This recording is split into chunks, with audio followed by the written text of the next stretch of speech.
Hello, everybody. Welcome to the Juju Show number 31. I'm your host, Rick, and it is still not spring. I don't care what everyone says because it's snow outside and I'm cold and I'm feeling under the weather. So we're going to have to grin and bear through this today. But I've got people here that's going to help make all this better. So, Corey, how you doing, man? I'm doing really well. We had a little bit of snow the other day and a bunch of slush, and it was kind of miserable. But today it's sun and shining. It's still pretty cold, but nice. A little bit of snow the other day and a bunch of slush, and it was kind of. And James is on like instant replay where he's watching from home on a teleprompter or something. He's going to mark up all the stuff we did wrong. He looks. Yeah, I've got your number, Rick. It's spring here in Portland, though. That's for sure. Feels good. It's been a gloomy last few months, so I'm excited to see the sunshine. And speaking of no sunshine, how you doing in your dark cave, Kevin? The sun is shining, just not in my dark cave. Just not in your dark. Things are good, though. Things are good. All right, we missed last week because we were way out of sprint, so we've got some catching up to do. So let's get into the news. And the first thing in the news is OpenStack Charm release. So new OpenStack Charms 1802 for the Queens release. 17 contributors, over 20 different charms, like amazing stuff. So if you are in that OpenStack usage pool, you guys should go check out what's new. There's some stuff with Designate and Neutron that look kind of cool and new about getting your elastic IPs and stuff into a happy place, and along with some other things, Noki and all that, and no more Mongo if you don't want it. So go get your OpenStacks upgraded, updated, and released. And can't say enough good things about the folks that put in the hard work on making those charms work.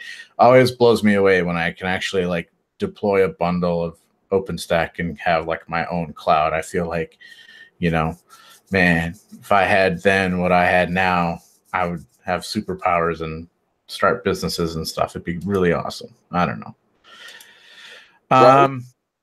I just put a few hundred terabytes at the data center, and I'm looking to give those new Ceph charms a run for their money and see what they got. I'll report back here shortly.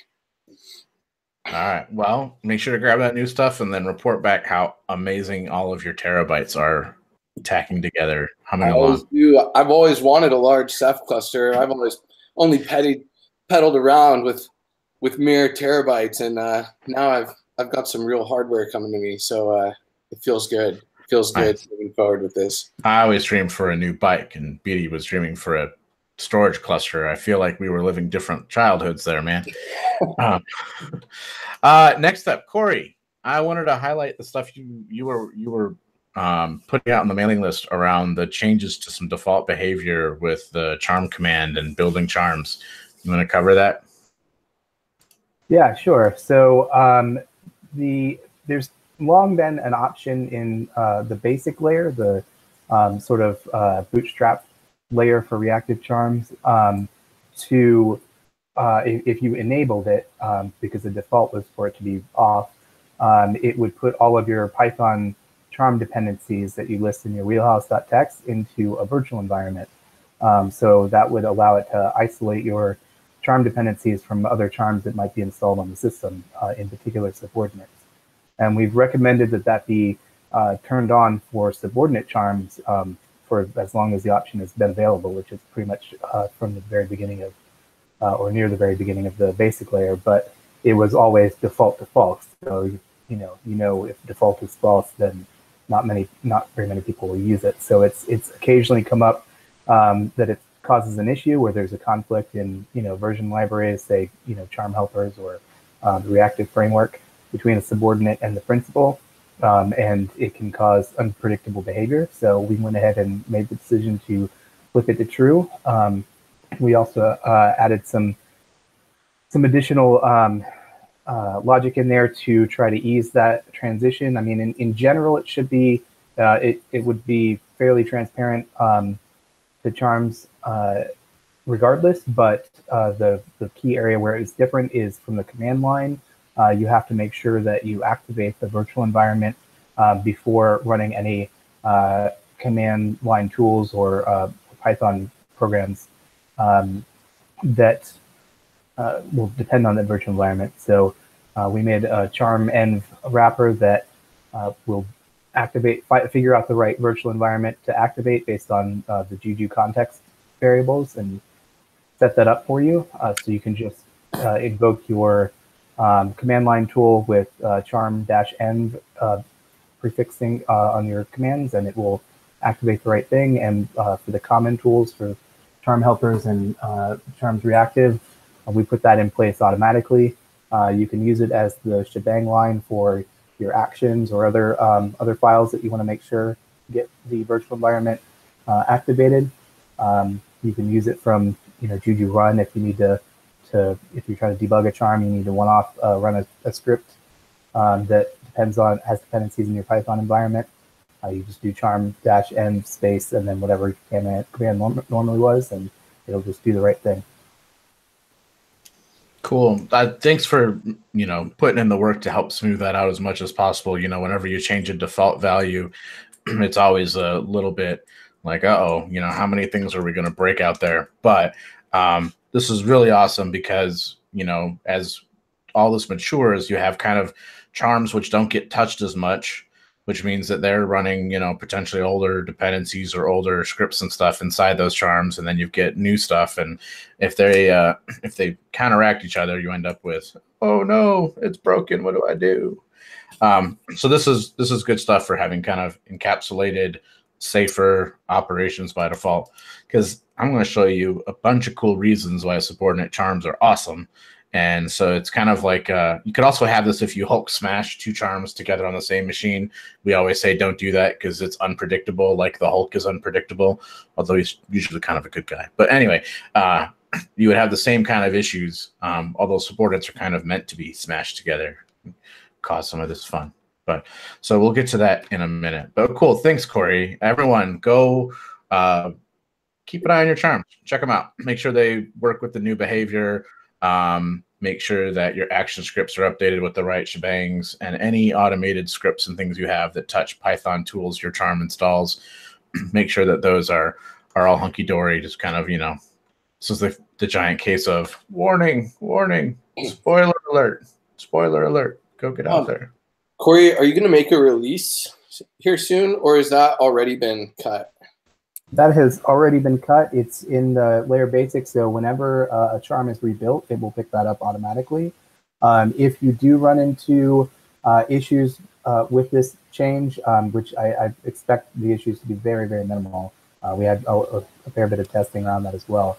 But on the off chance that you do and the charm end is not sufficient, obviously file an issue, but you can also just, in your layer.yaml, just change the use_venv option back to false, and you can continue to rebuild your charm using the old behavior. Holy, awesome. That's great. Thanks. All righty. Next up, we had a bunch of charms get promulgated since we last chat, and so I had to highlight some of these things. One of them, the folks over at Tengu had a whole array of stuff: ActiveMQ, Chronograph, Neo4j, along with a bunch of stuff that I honestly don't know what it is, but I assume is in that same sphere of influence. So, keep an eye on the mailing list. I recommend folks subscribe, and it's a great way to kind of charms that are asked to promulgate because they're production ready things that we can all use and rely on, right? That aren't already there. So I always love to see those things. I also saw that our own release a Prometheus. I've got some catching up to do because I know I use Prometheus a lot in gathering metrics and things, and I have not poked at what's in Prometheus 2. I'm sure there must be some cool, exciting new stuff in there that I really, really want.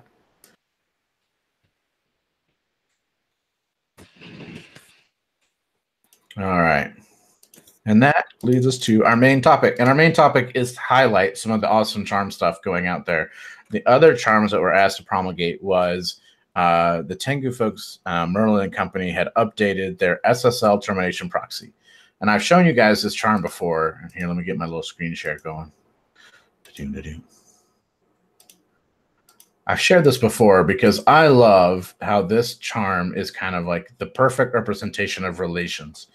It says, look, any charm that talks HTTP, so Apache, Nginx, Jenkins, GitLab, anything that puts a web front end out and the charm supports HTTP, you can generate a Let's Encrypt valid SSL certificate by throwing this in front of it and relating it, and it proxies it. It does the work to negotiate a Let's Encrypt cert, and then voila, you have a lovely secure thing.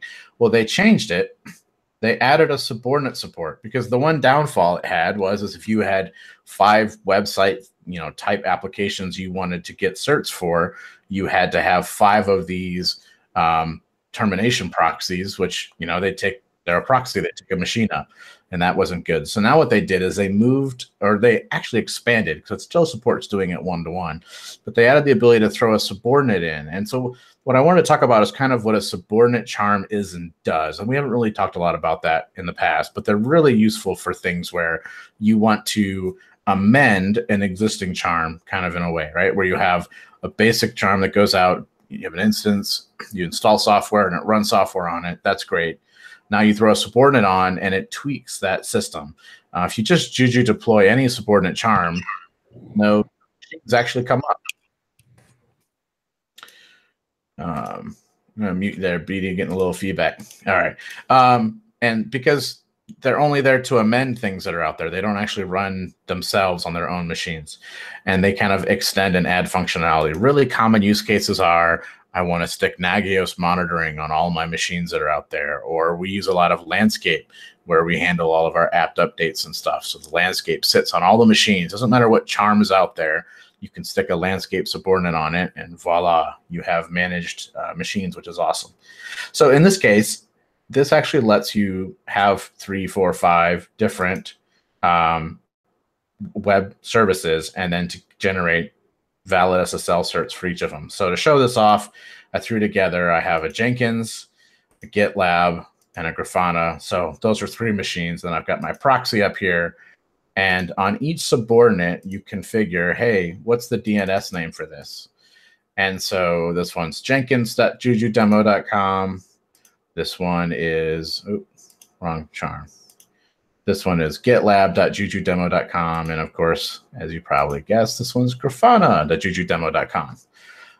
And I basically set those in the config. And in my registrar, I set the DNS entry for all 3 URLs to be the exposed proxy endpoint. So I use this address here, this 104.196 address. And it actually, what's cool is it actually then proxies all of these. And so here you can see my jenkins.jujudemo.com I can log into, and my grafana.jujudemo, and my gitlab.jujudemo. And notice all of them have a valid certificate issued by Let's Encrypt. So I thought this was a really clever use of subordinates to help really scale out and manage this in a much more efficient manner. Although now I have to say, I saw yesterday Let's Encrypt release support for wildcard certificates.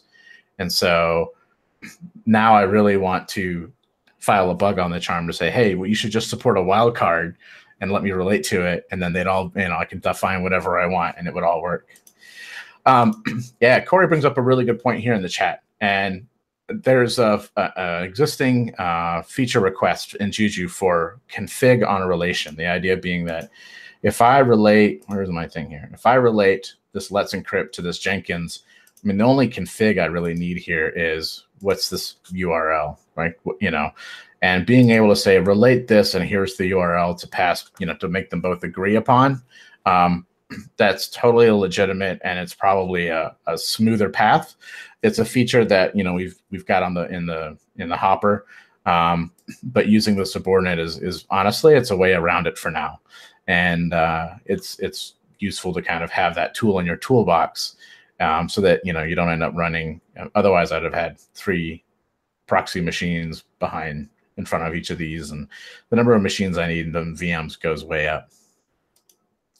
And then, of course, that's a kind of one-to-one. There's one subordinate to one website.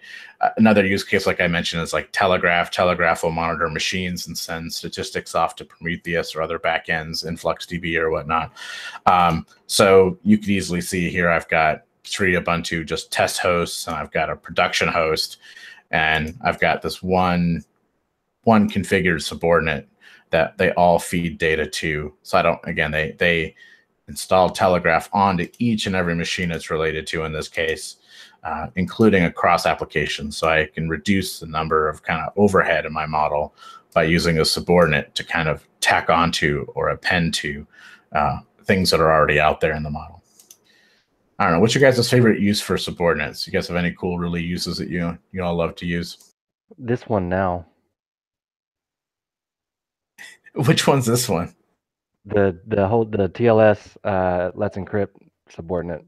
Yeah, you know, what's I love is like, I mean, I do a lot of demos, right? That's kind of my modus operandi, and it's so much better to have demos with like real URLs and valid certs, and you're not clicking through this site is unsecure when you're trying to show something off. You know, it's just good practice, and it's so little work. It's literally deploy this, relate it, and add one config string. You know, and it's like, voila, done. Why would I not have a decent URL with SSL all working and just take a whole bunch of, you know, what ifs right out of anything I was showing?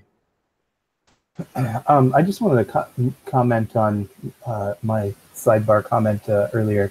While I do think that this is a great use case for relation config, it also occurred to me that one thing that the subordinate would allow you to do that the relation config would be, well, maybe it would, anyway, would be to have the traffic between the SSL termination and the service that it's fronting be encrypted as well, because they could negotiate a shared known certificate that's just for internal use. And that seems, even though the traffic internal to the network is going to be protected, it's still I've heard it's good practice to encrypt everything, even internally, just in case. That's a really good point. Badiel, you want to talk there? You're muted, man. Yeah. So on that note, Corey, and Rick, and I guess the author of this charm, and maybe I should just be looking at the charm code, but wouldn't the subordinate actually install the certificate on the service? Or is it installing the is it a subordinate to the service, or subordinate to the proxy? A subordinate to the proxy. What the proxy runs an Nginx proxy, and what the subordinate is doing is grabbing the HTTP information from the service, what port it's running on, what address to use for it, and it's creating an Nginx entry on the proxy for that service and handling the SSL cert negotiation with Let's Encrypt and setting it up on that Nginx. So really what we're doing is this is kind of like a virtual host proxy SSL enabling configuration charm. You know what I mean? Like it's doing a few really handy, we all need it all the time for web services kind of thing. And that's why I love this is like a very, it's in a way it's very specific, but it's so generic because there's so many web services out there that need these exact same steps. And by speaking a generic model language like I speak HTTP and using the relations and such for wiring things up, it's so flexible. It's like it's so great to see charms that are just immensely flexible and useful. And so what Corey's saying is that then the certificate data could then be passed to the service on the relation as well, and that would allow the traffic between the proxy in front and the service in back to also be encrypted if it were to pass that certificate data on relation, and then that service would set it up basically. Is that what you're saying, Corey? Let me correct me if I'm wrong, Corey. My understanding is what Corey's saying is that the service through the subordinate could actually negotiate their own self-generated cert that only the two know, the subordinate and the end service. Mm-hmm. Per service talking to the proxy, so that all the traffic running through this proxy would be encrypted from end to end, but not where if you got into one service, you would automatically be into the others and such, right? And so this is where a subordinate comes in could do more magic than just enable passing a config parameter between two applications, right? Because it could actually run the SSH keygen commands on the proxy host and send that back. You know what I mean? Like there could be some other good practices and stuff enabled in here. And that's a really good suggestion. We'll have to take that up to Merlin and the Tengu folks who have done this. One other thing I wanted to highlight is I'll put a link in the show notes to their email, and they have the link to the GitHub repositories. But this is one of the first kind of full charms using the endpoint stuff that Corey was doing for charming. And so it's a good example for that if you're playing with kind of taking your charming game up on some of the new toys that Corey and team have been putting out. And so, check that out. And I have one other point, and it's gone poof. But that's all right, because this is kind of cool enough. All right. Anything else you guys want to share before we get out of here? Going once, going twice. And everyone, have a good day. See you in 2 weeks. Enjoy your jujuing. Take care.